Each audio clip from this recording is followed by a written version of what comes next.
Hello guys, so today is Thursday, DIY ano naman tayo, mekaniko. Dito tayo sa driveway. I think ito na yata yung pinaka-challenging na DIY mechanic job na gagawin ko, no? So itong 2013 Nissan Sentra na anak ko, pinalitan ko na yung suspension, pinalitan ko yung outer tie rod, pinalitan ko yung inner tie rod, pinalitan ko itong stabilizer, pinalitan ko itong lower control arm, pinalitan ko yung brake. Pero meron pa rin siyang wiggle sa kalsada. So pinalitan ko yung lower drive shaft, in-upload ko lang a few days ago. Nag-improve siya pero meron pa rin. So I think kailangan ko nang palitan yung rack and pinion. So meron pa rin siyang lagutok, and then dumating to kagabi. Yeah. Papaligay, sabi ko ito na siguro, first time ko to magpapalit ng rack and pinion. Okay, so kita nyo, pag bumili ka ng rack and pinion brand new, kasama na yung inner tie rod. Sana pala pinalitan ko na diretso, pero hindi ko kasi alam na sira na to sira na yung lumang rack and pinion, no? Pero ito siya. Ang challenge siguro dito sa akin is yung hydraulics. Yung hydraulics siguro ang challenge, saka yung alignment. Yan, may marka underneath. Before anything else, I'd like to spray WD-40, the 2 bolts, this guy right here that I'm gonna remove later, this guy, and then over there.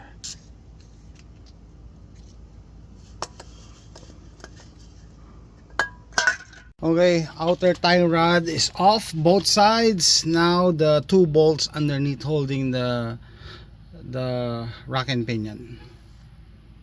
At this point I realized that I need to remove everything that's connected to the rack and pinion, because the 2 bolts is only accessible on top, not underneath.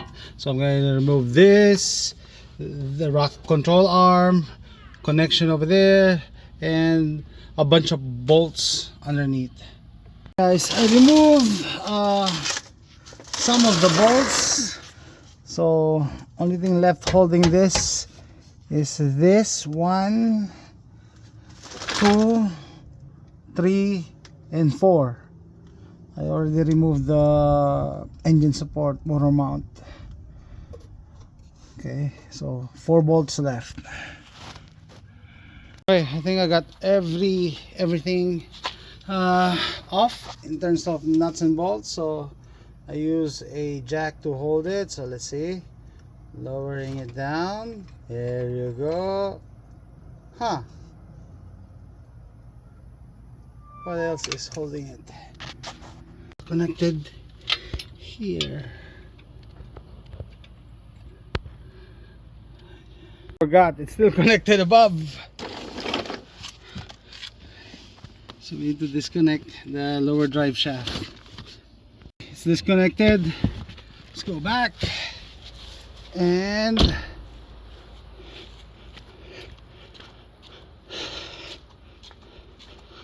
I probably need to hammer the lower control arm down. Yep, still there. It's connected here. Okay, let me hammer it down. Let's open it up. Open it up.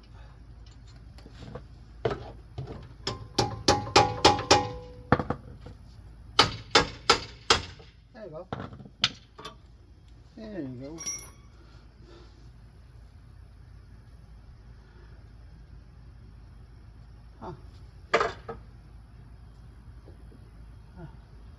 Oh, it's ready to go down. It's ready to go down. Just remove this wire. Oh, I gotta disconnect it.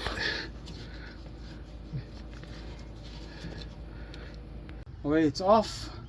Actually, it's not that hard, especially if you already did the lower control arm. Intimidating, but not that hard.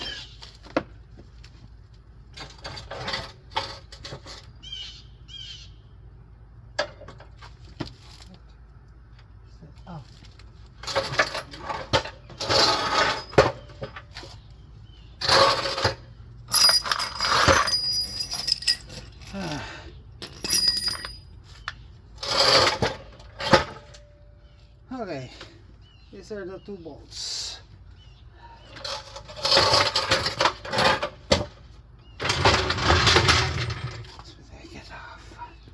Let me take it off. Ito na siya, nahiwalay ko na. Kailangan baklasin lahat. And dito pa lang makita mo na yung diferensya eh. Wala na, palitan na talaga to. Tignan nyo, ang daling galawin. Hindi kailangan ng power steering. Kamay ko lang. Tapos meron pa siyang play. Ayan. Yan, yung naririnig na ano, lagutok. Lagutok. Tapos magalaw nga siya. Wala na, sira. So engineer ng Nissan, no? Para ma-access mo to, kailangan bakasin mo lahat. Sana itong dalawang to eh. Ito lang naman eh. Ang tornilyo eh. Kung accessible lang yan sa ilalim, sana. Ang bilis nito ang gawin. Anyway, hindi siya mahirap, matrabaho lang. Lalo na kapag nakapagpalit na kayo ng lower control arm.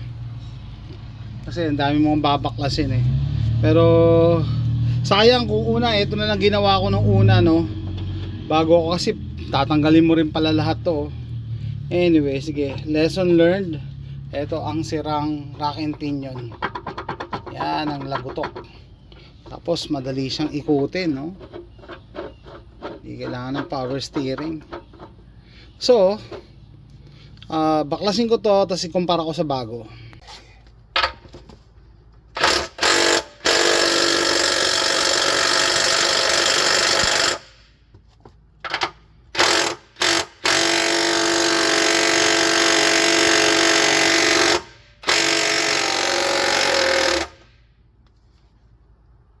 Ito siya, pinagtabi ko na, no? So bago mag-install, kumpara muna kung parehas. So parehas na parehas yung mounting holes. Ito talaga yung culprit, oh. Napakaluwag na, loose. Ito, wala to, hindi mo to mapipihit. And inalign ko na rin yung nuts dito ng tie rod para hindi ako mahirapan mag-align sa wheels pagka in-install ko na, maski dito. So pantay yan. So tatanggalin ko na yung outer tie rod, lipat dito. And then nagtataka ako, nagulat ako, hindi siya, walang connection na ano, power steering fluid, wala rin connection na wiring for electronic wirings for control, no? Wala, very basic. Nakakatuwa kasi simple lang siya, madali lang siya i-install. Pinaghahandaan ko pa naman yung power steering fluid na yan. Kala ko magdi-drain ako eh. Anyway, yan po siya. So mangyari dyan, balik ko lang to doon, tapos install ko yung mga bolts, kabit yung, eto, lipat ko lang to dito, kabit yung mga wheels. Parang andali lang sabihin, no? Nakita mo yung mess, yung kalat na yan, no? Pero kailangan simulan ko na para makalis ako bukas. Yan na, kailangan na talaga mag-retire nito, no? 2013 eh, so 11 year old. Not bad, no? For a Nissan, not bad. Guys, time check, it's 9:30 p.m. I think I still have 8 or 9 bolts underneath, but as you can see, this side or both sides of the wheel, they can be connected now. What else?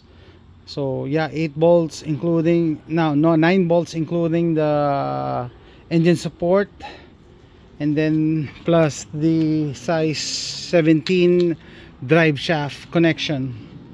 And after that, I need to align it. I'm gonna do a separate video for the alignment, and I need to test drive it. So tomorrow, Friday, I'm stuck here in the house. I have no car because my expedition, my son's gonna use the expedition, so I can't bring my bike to the park. So I'll probably work on the car starting in the morning. So that's it, guys. See you tomorrow. Just to give you an update, today is day 2. I still have 2, 4, 6 bolts left underneath, and that steel bar thingy, but everything else is already connected. It's connected, and here is connected, and I already connected the lower drive shaft to the new rack and pinion, and you can see the big difference every time I move the steering wheel. It is quiet now. Of course, I replaced the lower drive shaft, but it turned out I also need to replace the rack and pinion. No sound, quiet, no extra movement. Hey guys, update ko lang kayo, no? Gabi na, 9:30 na. Hindi ko natapos, siguro mga 8 pa yarnit. Pero yan, pwede na ikabit yung gulong.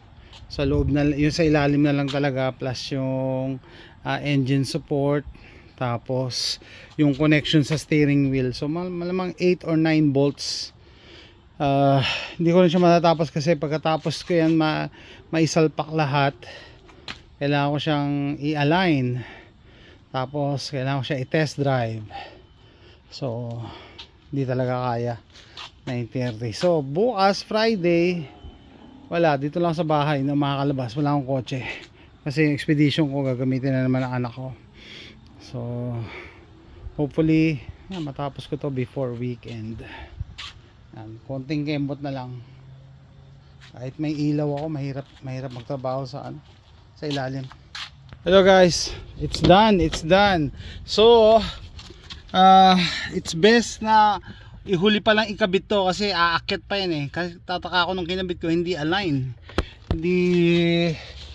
yung plate, tumatama sa plate yung pala, hindi pa pala siya nakaakyat talaga. So papakita ko lang, no, is yung ginawa ko. Pasensya na, hindi ako nakapag-film. Ano nyo ba, mahirap mag-film pag naggagawa ka unless may kasama ka, no? So kanina nakalimutan ko paano yung position nitong bakal na to. Kala ko pa ganito, sabi ko matatakpan to, hindi pwede. So ganito pala siya. So ito yung nagpapa-align doon sa talagang kakapit, akit yan pataas. So ang hirap i-align habang naka-jack siya. Kumuha ko ng makapal na screwdriver, ina-align ko yung butas talaga. Tapos once na maramdaman ko, matread ko lang ng konti, eto na, power tool na tayo. So nung nakabit ko na to mga to, ang huli kong kinabit yung engine support or motor mount. Eto, ganun din. Gumamit ako ng breaker bar para yung engine maitulak pataas, para lang mag-align tong butas nito. And after mag-align, that's it. So kumpleto na, nakabit ko na lahat. Maganda talaga na pagka may ganito kayong gagawin, no, kahit hindi kayo nagva-vlog, maganda binivideo nyo eh. Kasi nung una, naibabalik ko na, hindi ko matandaan kung saan yung part na to, paano yung paharap ba to dito, paharap dito, tapos yung mga bolts kung saan yung buti naman pare-parehas yung mga sukat. Meron lang mahaba, ito maikli, pero the rest pare-parehas na ng bolts, no? So ayan, bago na lahat, bago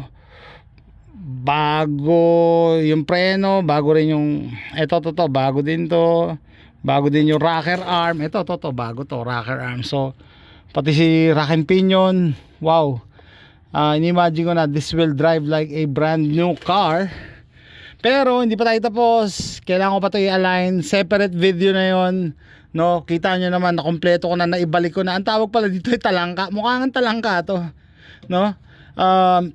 Intimidating lang siya kasi ang dami mong tatanggalin para ma-reach mo yung itong rack and pinion na yan. Ayan, bago na yung rack and pinion, no? Pero pag natandaan mo and alam mo yung step by step, parang tanggal, it's just a matter of removing the bolts eh. Okay, ako hindi na ako nahirapan gaano kasi nagpalit na ako ng ng lower control arm. Yan ang mahirap eh. Mahirap ibalik yun dito. So I realize kailangan mo talaga siyang i-disconnect muna dito kung mag-a-align ka ng lower control arm. Otherwise pahihirapan ka niyan. Pero other than that, yan guys, kompleto na. Ilalagay ko na lang yung gulong, tapos test drive. Next video na yung alignment natin. So hopefully nag-enjoy kayo sa video na to, no? Kahit hindi kayo nagdi-DIY, sana ma-appreciate nyo, no? Meron tayong mga kababayan na ginagawa nito para just in case gusto nyo tumingin sa internet paano gawin, Ito, isa to sa pinaka-challenging pero doable siya. Nakaka-intimidate lang kasi ang daming tatanggalin pero doable. Kaya to kahit sa ano lang, driveway or sa backyard. That's it guys. Thanks for watching.